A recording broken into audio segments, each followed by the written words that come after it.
ആരാണ് സന്തോഷം ആഗ്രഹിക്കാത്തത്? പക്ഷെ ചെറിയ വില കൊടുത്താൽ മതി. ഒരു കിലോ ചിക്കന്റെ വില. അതെ, നിങ്ങളുടെ ലഞ്ച് ബ്രേക്കിന്റെ അകത്ത് തന്നെ പെട്ടെന്ന് ഉണ്ടാക്കാൻ പറ്റുന്ന ഒരു അസൽ ചിക്കൻ വിഭവം ഇന്ന് ഞാൻ കാണിച്ചു തരാം. So welcome to my channel. അപ്പോൾ ഇന്നത്തെ കാര്യം എന്ന് പറഞ്ഞു കഴിഞ്ഞാൽ ഉണ്ടാക്കാൻ വളരെ സിമ്പിളാണ്. നിങ്ങളുടെ ലഞ്ച് ബ്രേക്കിന്റെ ഉള്ളിൽ തന്നെ നിങ്ങൾക്കത് ഉണ്ടാക്കി കഴിച്ചു തീർക്കാൻ പറ്റും. അത് ഗ്യാരണ്ടിയാണ്. എന്ന് വിചാരിച്ചിട്ട് ലഞ്ച് ബ്രേക്കിന്റെ ഇടയിൽ നിങ്ങൾ ഓടിപ്പോയിട്ട് നിങ്ങൾ നിങ്ങളുടെ വീട്ടിൽ പോയിട്ട് ഉണ്ടാക്കിയിട്ട് വരണം എന്ന് അല്ല ഞാൻ പറയണത്. പക്ഷെ അത്രയും കുറച്ച് സമയം മതി. 1 കിലോ ചിക്കനാണ് ഞാനിവിടെ ഉപയോഗിച്ചിരിക്കുന്നത്. ആ 1 കിലോ ചിക്കൻ ഒന്ന് ഇളക്കി കളർ മാറുമ്പോൾ അത് മൂടി വെച്ച് സിമ്മർ ചെയ്യുക. അതായത് വെള്ളം ഇറങ്ങി വരുന്ന സമയത്ത് കുറച്ച് ഇഞ്ചിയും വെളുത്തുള്ളി ആഡ് ചെയ്യുക. നിങ്ങൾ അരിഞ്ഞ ഇഞ്ചിയും വെളുത്തുള്ളി ആയിരിക്കണം. കുറച്ച് ഉപ്പ് വേണമെങ്കിൽ അത് നോക്കിയിട്ട് ആ ഉപ്പും അതിലേക്ക് ഇടാം. ഒരു ടേബിൾ സ്പൂണിൽ കൂടുതൽ ഉപ്പിടരുത്, കാരണം വേറെ സോസസ് വരാനുള്ളതാണ് അതിൻ്റെ അകത്തേക്ക്.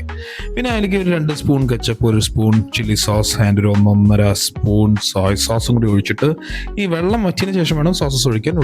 അതുകൊണ്ട് ഒഴിച്ചിട്ട് ഇളക്കി കൊടുക്കുക. ഇളക്കി കൊടുത്തുന്ന സെറ്റ് ആകുമ്പോൾ അതിലേക്ക് നേരിയതായിട്ട് അരിഞ്ഞു വെച്ച സവാളയും കൊണ്ട് എടുത്ത് അങ്ങോട്ട് ഇളക്കുക. ഇളക്കി ഒന്ന് ശരിയായിട്ട് നിങ്ങളുടെ ടേസ്റ്റ് നോക്കുമ്പോൾ അതിൽ സോസസ് കുറവാണെങ്കിൽ വീണ്ടും കുറച്ച് കെച്ചപ്പും വീണ്ടും കുറച്ച് ചില്ലി സോസും ആഡ് ചെയ്ത് കൊടുക്കാം. എന്നിട്ട് വീണ്ടും ഇളക്കി സെറ്റായതിനു ശേഷം ഒരു പ്ലേറ്റിലേക്ക് ഇട്ടിട്ട് ചൂടോടെ സെർവ് ചെയ്ത് കഴിക്കാം. ഇത് ചപ്പാത്തിക്ക് കൂടിയോ ഫ്രൈഡ് റൈസിൻ്റെ കൂടിയോ അല്ലെങ്കിൽ നോർമൽ റൈസിൻ്റെ കൂടിയോ എന്തിൻ്റെ കൂടെ വേണമെങ്കിലും നല്ല മാച്ചിങ് ആയിരിക്കും.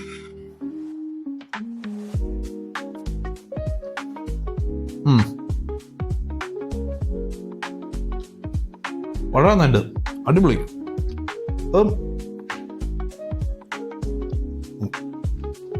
വളരെ ടെൻഡർ ആയിട്ട് ചിക്കൻ നന്നായിട്ട് വെന്തിട്ടുണ്ട്. പിന്നെ ഇതിന്റെ ഹൈലൈറ്റ് എന്താണെന്ന് വെച്ചാൽ വളരെ ഈസിയാണ്.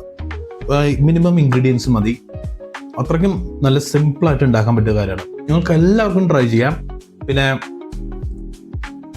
വേറെ എന്തെങ്കിലും ഐറ്റംസ് ഞാൻ ട്രൈ ചെയ്യണമെന്നുണ്ടെങ്കിൽ അടിയിൽ കമന്റ്സിൽ ഷെയർ ചെയ്യാം.